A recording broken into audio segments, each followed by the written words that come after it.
waraaqiyaan sugayaa dawooyinkaygii ilaa duurkii caawina waa la siiyo marka sokor baan qabaa iyo macaani wax kale dawo kale maaha testkii ugu horreeyay oo talaalkaa la talaalay waxaan ka baqay male hadda waxaan rabaa inaan hubiyo haddii la safri karo hadduu ilaah yidhaaho la safri karo waxaan kusii jeedaa holland meel walbaad joogtiin waxaan leeyahay waa mahadsantihiin dhadhankii uu iisoo noqday alxamdulilah ilaahay waxaan ka baryayaa adinkana jazaaka allah khayran leh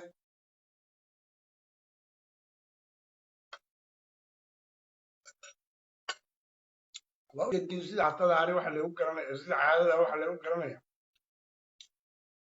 ama anoo wax karinayo ama anoo wax cunayo that is life goes on sidii horaan kusoo noqday qaaqaankii horaan kusoo noqday hasta la victoria sempre qaaqaayash meel baa joogtiin waa tirinayaa magacyada haddaan dhowaaday u badan yihiin waxaan u mahad celinayaa jamaal warsamo asna naxay bashiir axmed ismaaciil rag badan oo mustashaariin ah leh oo hogaamiyo markaan taraaraxay qabto saqbadhe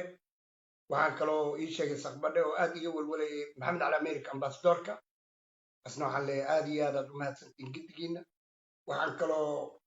aad iyo aad ugu mahad celinayaa oo aan arkayo commentigiina iyo wax walba camalow marka ilaahay dambi dhaafa nooga dhigo aniga ma oranayo dee ibni aadanan ahoo aan isku heestaa inaan ahay nin dhib badan oo dembigayga aad u badan yahay haddaan u jeedaa commentiga jamaal xaaskiisa oo kasalaamaya walaashay giddigiina waa u jeedin caadadiyan kusoo noqday waxaan cunaya anigu waa raashin jeclahay qadada kadib taxiyaan sugaya iyo in waraaqihii la ii qoray la siiyo haddii la safri karana waxaan rajeynaya inaan holland aado haddii kalena waa joogaa meel walbaad joogtiin waxaan leeyahay waanu jeclahay aad iyo aad baa u mahadsantiin waktiga keliya oo lais ogaanaya waxaa waaye waktigan oo kale xaalad xun baa jirto waa nii soo duceeya hadduu abaqaqaanka kucajiir saddexaad dhib ma arkaan waa ka wada kaxaya dardaarankayga waxa weeye keliya inaad muraayado gashatiin anin loo iga soo raaca meel walbaad joogtiin waxaan leeyahay am the happiest man in this world waxaan dhegaysanaya heestii ahayd lady b hees oo bitres qaaday waxa kugu dhacayo 1000 sano kaa weyn yahay ilaahay waxaan ka baryayaa inuu dadkeenna gaarin afrikaa u daran aniga nasiibaan la kulmay jarmalka waa meel aad dawo fiican u taallo waa laga gaaray dhadhankii waa ii soo noqday waa kana waan qadeynayaa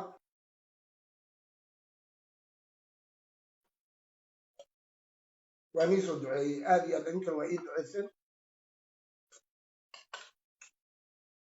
dee hoosheenaan wadanayna in yar unbaa markaan is ilaalinayaayo cayda waa joojinayaa maxaan cayda waa la ii dhuujiyey maanta waxaad darnaan lahayd inaan saan ku hoyiriyo oo la cafin laakiin badankiina waad cafiseen meel baad joogtiin waxaan leeyahay aad iyo aad baan ugu faraxsanahay maba moodin in shacbiyad saa u weyn inaan leeyahay oo ilaa maraykanka ilaa meel ani waxaan lahaa dadkii waaba kaa carareenba laakiin markaa xanuunsadaan gartay dadki inay weli jecel yihiin inay dadka aad ii soo xiriiriyeen in aan helay more than million duco ah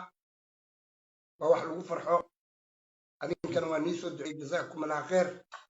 waajib weeye almuslim kalbunyaanana liyi kakaayaasha waxaa ka weyn dad muslim aan nahay dad islaam aan nahay inaan isku duceyno waa wax aad u wanaagsan hadduu ilaahay yidhaaho oo isku socon karo jarmalka ilaa horan oo safrayo waxaan rajeynayaa inaan safartan igu soo duceeyo dacwat almusaafir mustajaaba inta ii soo duceyso waxaa leey jazaakum allah kheer ilaahay kheyr hana siiyo ilaahay adinkana dambi dhaafan ila dhigo ilaahay ha niga koriyo shar waxaan intiina nileeya caafimaad iyo cimri dheer caafimaadku waa waxaan la heli karin caafimaadku waa xorriyadda ugu weyn caafimaadku waa dhaqaalaha caafimaadku waa richness caafimaadku waxa weeyaan wax oo la koobi karin weeyaan waa darbigii waa soo taabtay cudurkan waa dilaa ilaahay aayo min allah ha iga dhigo yaan anigana dembi dhaaf allah iga dhigo iyo inaan kuwaana qaato oo aan joojiyo dhibta aan marmar geyston dadka ku hayo waxaan leeyahay isaamaxa weli waxaan ma dhammaan weli hawadu ku jiraa haddaan ani maanta ka kacay dad badan oo soomaaliya u jiifo nimadii yaraa u tegay mid baa jiifo inantiiyaan u turjubay iyadana way jiiftaa gaaladeed ileen ilaaha ka kiciyo intii maqlayso waxaan leeyahay xasbi allahu wa nicma alwakiil laa ilaha ila allah waxdahu laa shariika lah lahu lmulku lahu alxamdu wayumiitu calaa kulli shayin qadiir walaalkiin baanana u duceeya baana u jiifo u duceeya oo nin isboorti ah nin aad u fiicana isne allah ka kiciyaan odhanaya aniga waxaa nasiib ku yeeshay jarmalka waa meel aad iyo aad dawadeeda u fiican tahay saaxiibkii saqbadha waa ku salaamaya daqiiqad walbaan hadlayni ataaka waa ku salaamaya giddi waan salaamaya inta asxaabteeda waaweyn iyo kulli dhalinyarada dhan jiilka saddexaad meel bay joogaan wiilashii reer baraa waan salaamaya ee maraykanka igala soo hadlayay meel walbaa laigala soo hadlay dadka muqdisho jooga waan salaamaya aad iyo aad bay ii jecel yihiin aad iyo aad baa muqdisho laiga soo duceeyey kuwa puntland sidoo kale kuwa somaliland sidoo kale kuwa hirshabeelle sidoo kale kuwa koonfur galbeed sidoo kale soomaaliya keliya maahane we are globalization caalamka dhan baad iiga soo duceyseen abaqaqan wuxuu nilii haskala victoria sempre qaqayaas waa qoslooyaa maanta alxamdulilah shalayna mahadsan waa mahadsantiin